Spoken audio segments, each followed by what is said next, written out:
Hey there, and welcome to our tutorial on how to set up auto-translate for your updates. First, let's head over to the General settings. Click your avatar in the top right. Select Settings and go to the General tab. Check Allow auto-translation on updates and save your changes. Now your updates will be auto-translated.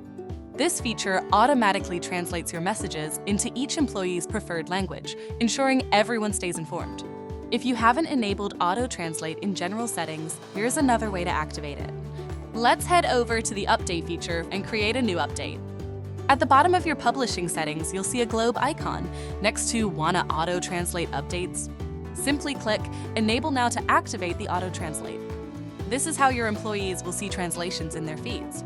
When they come across an update, they'll see a See Translation button in their own language. Let's click on it.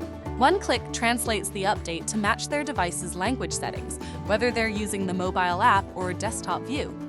That's it for today. Thank you for joining us.